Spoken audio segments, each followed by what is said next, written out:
Muchas gracias, Nole. Muy buenos días a la teleaudiencia de Desayunos Informales.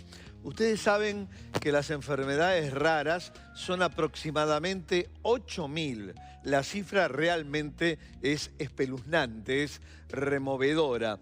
Y hoy vamos a tratar una de esas 8.000 enfermedades raras, el síndrome de HHT. Y para ello tenemos un experto, un referente mundial, argentino él, que está de visita por muy pocas horas en nuestro país, en unas jornadas que incluyeron ayer para los médicos y hoy para los pacientes. Vamos a dar detalles, obviamente, de estas jornadas, pero antes les presento a nuestro invitado, el doctor Marcelo Serra, médico internista, director de la Unidad de Enfermedades Raras del Hospital Italiano de Buenos Aires y experto justamente en este síndrome HHT. Doctor Serra, muy buenos días. Muchas gracias por estar en Uruguay y en nuestro programa. Muchas gracias. Doctor, empecemos obviamente para el público, al ser una enfermedad rara, de las características principales que tiene este síndrome del HHT. Bueno, para empezar vamos a definirla. Es una enfermedad que sí corresponde a las enfermedades raras. Las enfermedades raras son aquellas que se presentan con una frecuencia en menos en 1 en 2000. Sí. Esta enfermedad es rara, pero no es tan extraña, digamos, no son de esas que son casos muy aislados, sino que hay un enfermo cada 5.000 habitantes. Y esencialmente es una enfermedad vascular, hereditaria, autosómica dominante, es decir, que se transmite de padres a hijos con un 50% de chances sin discriminar sexo. Y la característica de esta enfermedad esencialmente es que se pierde la regulación de una adecuada formación de los vasos sanguíneos, que se hacen más frágiles o se hacen anormales, esencialmente conectándose a arterias y venas en algunos sitios del organismo. Y clínicamente las características dependen de las malformaciones vasculares, su localización y su cantidad. Por ejemplo, cuando las malformaciones vasculares pequeñitas que se llaman telangiectasias, que es la T de HHT, que es Hereditary Hemorrhagic Telangiectasia, así es en inglés y por convención lo decimos todos en inglés, que es telangiectasia hemorrágica hereditaria o síndrome de Rendu-Osler-Weber.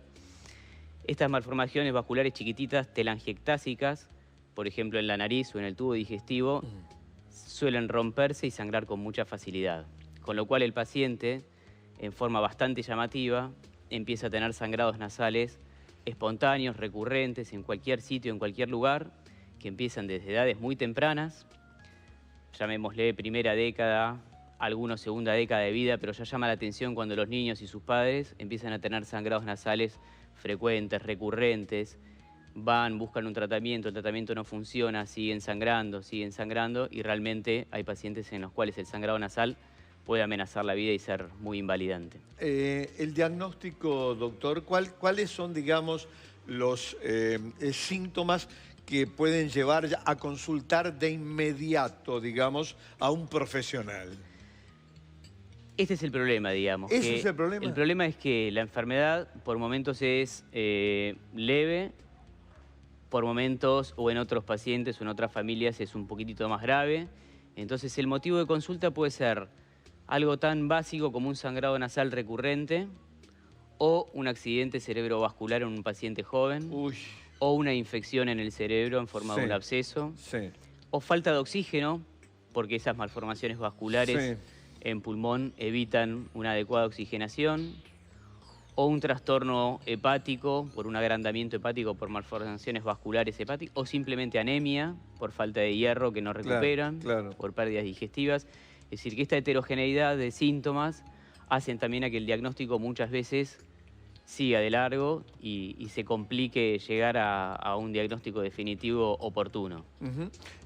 Doctor, el sangrado del que usted hablaba, ¿puede llegar a afectar a todos los órganos del cuerpo y transformarse en una enfermedad sistémica o esta situación se da excepcionalmente? Los sitios más frecuentes de sangrado cotidiano serían la nariz y más adelante en el transcurso de la vida el tubo digestivo con esas pequeñas ectasias vasculares. Ahora, malformaciones vasculares en el cerebro también pueden suceder en un 23% de los pacientes, que pueden estallar y sangrar inesperadamente y sin previo diagnóstico o aviso. Esos son los sitios más importantes de sangrado. Y eventualmente la ruptura de alguna fístula arteriovenosa pulmonar también, pero es un poco menos frecuente. Pero las otras complicaciones derivan de la conexión entre arterias y venas directamente sin capilares, que pueden dar orígenes a embolias cerebrales en forma de coágulos o infecciones. Entonces ahí pacientes sin ningún problema, sin ser fumador, diabético, ni ningún factor de riesgo vascular conocido, de repente sufre un ictus, un accidente cerebrovascular a cualquier edad. Tremendo. Doctor, uno de los grandes problemas, además de lo que usted ha enumerado y que se da prácticamente con todas las enfermedades raras en el mundo, es el tratamiento, porque no hay, en la mayoría de los casos, fármacos específicos, ¿no verdad?, para combatir esta enfermedad rara como cualquiera que pudiésemos enumerar. ¿Cómo ataca usted como director justamente de la Unidad de Enfermedades Raras del Hospital Italiano de Buenos Aires, de la unidad de HTT? ¿Cuál es la batería terapéutica que usted tiene entre manos para el tratamiento de un paciente con este síndrome de HTT? Bien, en realidad lo primero que me gustaría transmitir a la audiencia es que no es una y las familias que la padecen clásicamente dicen no consulto porque no tiene cura. Es verdad, muchas enfermedades no tienen cura. La hipertensión no tiene cura, la diabetes no tiene cura. Bueno, esta tampoco porque es una enfermedad de base genética, pero tratamiento tenemos muchos. Por ejemplo, tenemos fármacos que ayudan a disminuir los sangrados, que optimizan la coagulación, que tratan de compensar también el defecto genético aumentando las proteínas deficientes en los lugares en donde faltan. Fármacos que remodelan la pared vascular positivamente y reducen. Algunos son de alto costo, algunos salen muy baratos.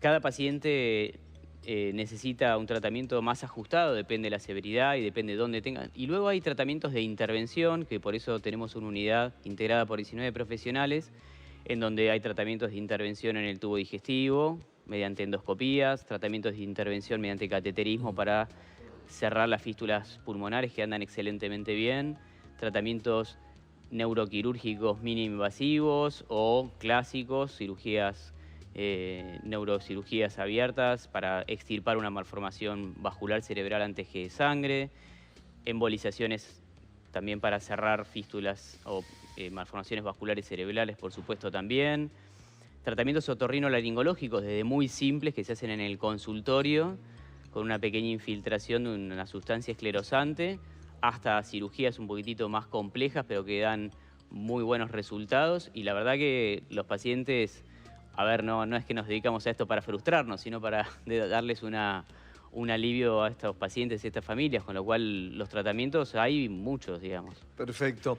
Muy buenas noticias. Nos ha traído y fundamentalmente a los pacientes, obviamente, que padecen este síndrome de HTT. Doctor, muy agradecidos por Gracias su presencia esta mañana, por su presencia en el país y por estas jornadas latinoamericanas de HTT que lo tienen a usted como uno de los más distinguidos participantes, que tuvieron ayer lugar para médicos, para colegas suyos en el Maciel y hoy para pacientes. Y hoy para pacientes. A partir de un ratito nomás, a partir de las 9:30. Sí. Y acá en Uruguay sepan que hay un grupo de gente muy capacitada y muy esforzada en el tratamiento y el seguimiento de pacientes con HHT y por eso también estamos aquí. Exactamente. Otra vez gracias, gracias a doctor ustedes. Marcelo Serra. Nosotros damos vuelta a la página y nos vamos al consultorio odontológico.